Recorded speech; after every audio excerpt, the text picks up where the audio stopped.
Hello जी, अस्सलाम वालेकुम। I hope you all are doing well. अच्छे काम कर रहे होंगे, लोगों की मदद कर रहे होंगे और अपॉर्चुनिटीज़ को सर्च कर रहे होंगे। तो भाई आज आपका भाई है फ़िनलैंड में, फ़िनलैंड की शहर हेलसिंकी में।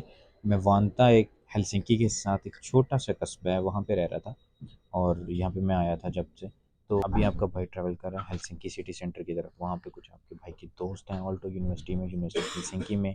तो उनसे मिलना है, उनके इंटरव्यूज़ भी कंडक्ट करेंगे कि वो कैसे आए यहाँ पे और वो कैसे यहाँ पे मैनेज कर रहे हैं, कैसे यहाँ पे स्टूडेंट जॉब्स कर रहे हैं या किस तरह से चीज़ों को मैनेज कर रहे हैं। But see the public transport, ये पब्लिक ट्रांसपोर्ट बहुत अच्छा है यहाँ का और स्टूडेंट्स के लिए पर्टिकुलर काफ़ी डिस्काउंट्स हैं यहाँ पे। और आप लोग हेलसिंकी के व्यूज़ देखें, लाइक टोटली कवर्ड है स्नो से, हर चीज़ कवर्ड है। लाइक अगर आप, जब मैं आया था तो ये जो सारे लाइक दरख्त थे ये भी सारे कवर्ड थे स्नो से। यहाँ पे एक चीज़ मैंने रियलाइज़ की कि हर तरफ स्नो ही स्नो है, स्नो ही स्नो है। अगर तुम हेलसिंकी में आके पढ़ना चाह रहे हो तो इस चीज़ को ज़रूर ज़हन में रख के आना कि स्नो एक हद तक इंसान को अच्छी लगती है। जब इंसान यहाँ पे आता है तब फेड अप हो जाता है। Within a week, within 2 weeks इंसान फेड अप हो जाता है, कहता है यार ये क्या है यार, इसको लाइक होना चाहिए। क्योंकि इसके साथ फिर स्टूडेंट जॉब्स भी बड़ी मुश्किल हो जाती हैं, डिलीवरी की जो जॉब्स होती हैं तो चीज़ें थोड़ी सी मुश्किल हो जाती हैं। तो या दैट्स अ प्रॉब्लम। तो अगर आप फिनलैंड को देख रहे हैं तो ये चीज़ ज़रूर देख के आना कि भाई यहाँ पे हालात कुछ ऐसे हैं। तो ये देख के आना। और थोड़ा सा लोगों को इशू होता है कि सेकंड जो सबसे बड़ा इशू होता है वो ये होता है कि फिनिश लैंग्वेज का it's a big barrier. Like कुछ लोग हैं यहाँ पे जो भाई फिनिश लैंग्वेज में बात करते हैं आपसे और वो ये कहते हैं कि हमें इंग्लिश नहीं आती। तो आपको ख़ास तौर पे स्टूडेंट जॉब्स जब चाहिए होती हैं तो वो कहते हैं कि आपने अपनी फिनिश लैंग्वेज की सर्टिफिकेट शो करना होगा और या आपको आनी चाहिए। तो बहुत ज़्यादा जो जॉब्स हैं, ज़्यादातर जो जॉब्स होती हैं वो इसी बारे में होती हैं कि आपको फ़िनलैंड की जो लैंग्वेज है वो आती हो। अगर आपको वो नहीं आती, आप फॉर एग्ज़ाम्पल इंग्लिश बोलते हैं, तो आपके लिए जॉब्स की अपॉर्चुनिटी थोड़ी हो जाती है, थोड़ी कम हो जाती है। डिलीवरी की जॉब्स शायद आपको मिल जाएँ, बाकी जो ऑफिस जॉब्स होती हैं वहाँ पे थोड़े चांसेस कम होते हैं। कुछ लोग बहुत अच्छी ऑफिस जॉब्स भी कर लेते हैं विद इंग्लिश लैंग्वेज। बट वो आपके ऊपर डिपेंड करता है कि यहाँ पे आके आप किस तरह से मैनेज करते हैं और किस तरह से एक्सप्लोर करते हैं चीज़ों को। और एक वैसे मज़े की बात बताऊँ, अगर आपका यहाँ पे ऑलरेडी कोई बंदा हो, कोई स्टूडेंट हो, कोई सीनियर हो, तो बहुत आराम से आपकी जॉब लगवा देगा। अगर वो आपके साथ सिंसियर है तो आपकी जॉब बहुत आराम से लगवा देगा। वरना काफ़ी चैलेंजेस हैं यहाँ पे। लेकिन सबसे बड़ा फिर भी चैलेंज मौसम का है भाई। बहुत एक्सट्रीम वेदर होता है यहाँ पे, बहुत एक्सट्रीम। लाइक फेडअप हो जाओगे यार, मैं बता रहा हूँ फेडअप हो जाओगे। और ख़ास तौर पे अगर साथ ला रहे हो ना कपड़े, तो कपड़े से ही लाना। और हाँ, जो तीसरा बड़ा चैलेंज होता है ना, जो मुझे अभी तक एक्सप्लोर करते हुए लगा, यार यहाँ पे ना एजुकेशन फ्री नहीं है। अगर आपको स्कॉलरशिप नहीं मिलती फॉर एग्ज़ाम्पल, तो भाई मुश्किल हो जाएगा आपके लिए। आप थोड़ा प्रेशर में भी जा सकते हो कि भाई क्या फ़ी पे करनी है, स्टूडेंट जॉब नहीं लग रही, क्या चल रहा है ज़िंदगी में।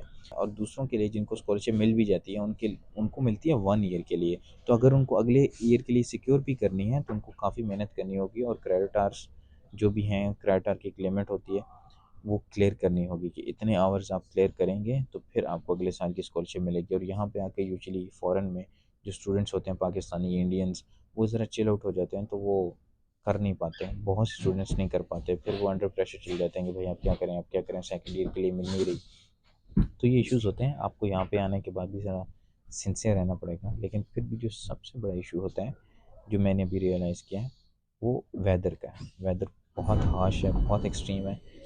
यहाँ पे बहुत मसला होता है भाई। और हाँ, फ़िनलैंड जो है थोड़ा सा एक्सपेंसिव है as compare to some European countries like Hungary या कुछ भी और यूरोपियन कंट्री, क्योंकि ये सर्द इलाका है। लाइक यहाँ पे वेदर बहुत एक्सट्रीम होता है। तो आमतौर पे ऐसे जो एरियाज़ होते हैं वो बहुत महंगे होते हैं, चाहे अकोमोडेशन के लिहाज से हो जाए, खाने पीने की ग्रोसरी के लिहाज से हो जाए।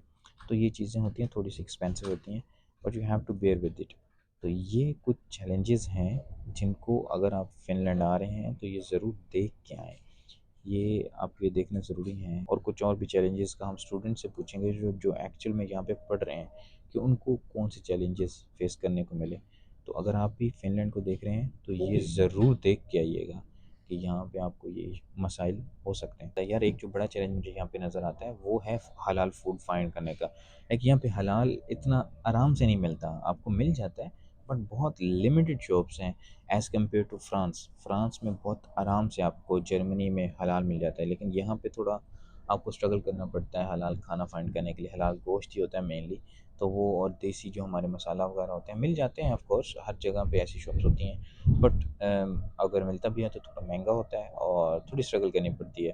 बट ये आपकी हर्डल नहीं होनी चाहिए यहाँ आने के बारे में, इसको ज़्यादा सीरियस नहीं लेना, मैनेज कर लेता है। लेकिन जो सबसे ज़्यादा सीरियस लेने वाली चीज़ है ना, अभी यार भाई 3 बज रहे हैं भाई, 3, और देख रहे हो सूरज नहीं है, और इतना डिप्रेसिंग है ना फिनलैंड, बहुत ज़्यादा डिप्रेसिंग है। जब सूरज चला जाता है ना तो आपकी ज़हन में एक ही इमेज होती है कि भाई अब रात होगी, आप सोता हूँ। सो के ना इंसान डिप्रेस हो जाता है। सारे स्टूडेंट्स के साथ यहाँ पे यही हाल है। जो पाकिस्तान इंडिया से आते हैं ना, उनको सन देखने को नहीं मिलता, सूरज। तो भाई बहुत बुरे हालात हैं यहाँ पे इस लिहाज से कि सूरज डूब जाता है। अभी आपको लग रहा होगा कि बहुत ईजी सीन है, बट मैं मैनेज कर लूँगा, लेकिन यहाँ पे मैनेज करना मुश्किल हो जाता है जब सूरज डूब जाता है ना 3 बजे, गायब हो जाता है। तो फिर सूरज बल्कि होता ही नहीं है यहाँ पे, आपको विटामिन डी भी नहीं मिलेगा। तो यहाँ पे थोड़ा जो सूरज निकलता है और फिर वो भी 3 बजे बिल्कुल रात हो जाती है, तो ये बहुत डिप्रेसिंग सा सीन हो जाता है। फिर आप ना पढ़ सकते हो ना चीज़ों को मैनेज कर सकते हो, फिर आपके पास यहाँ पे इस तरह के दोस्त भी नहीं होते जिनसे आप बातें कर सको, तो बड़ा डिप्रेसिंग सा सीन बन जाता है। तो ये चीज़ें जहन में रख के आना अगर फिनलैंड आना है तो, वरना आपके लिए चीज़ें आसान हो जाएंगी, वरना आपके लिए चीज़ें मुश्किल हो जाएंगी। और हाँ, हम डिटेल्ड बात करेंगे कलंदर से, who is actual studying here, तो वो भी और चैलेंजेस बताएगा, तो do watch that video too. तब तक के लिए अपने भाई को इजाज़त दो, अल्लाह हाफिज़। और हाँ, इंस्टाग्राम के ऊपर फॉलो ज़रूर कर लो, I make many videos on Instagram. जो वीडियो यहाँ पे आपको 10 मिनट में इन्फॉर्मेशन देगी, वहाँ पे शायद 10 सेकंड की एक रील में वो सारी इन्फॉर्मेशन हो। तो ज़रूर फॉलो कर लो इंस्टाग्राम के ऊपर। मेरी ये 20th कंट्री है जिसमें मैं ट्रैवल कर रहा हूँ। एक मेरा इंस्टाग्राम है जिसके ऊपर मैं बताता हूँ कि how I am travelling the world, और दूसरे इंस्टाग्राम के ऊपर मैं बताता हूँ कि how you can come here and travel, like how you can get scholarships and opportunities like jobs and things like this। तो भाई दोनों पे मुझे फॉलो कर लो, it's Usman Aman, it's Usman talks, यहाँ पे आ रहा होगा, दोनों पे फॉलो कर लो, you won't regret it. Instagram के ऊपर इतना कुछ देखते रहते हो, मुझे भी देख लोगे तो कुछ नहीं मिलेगा, अच्छी इन्फॉर्मेशन ही मिल जाएगी, ट्रेन चेक करो बस। ओके, अल्लाह हाफिज़।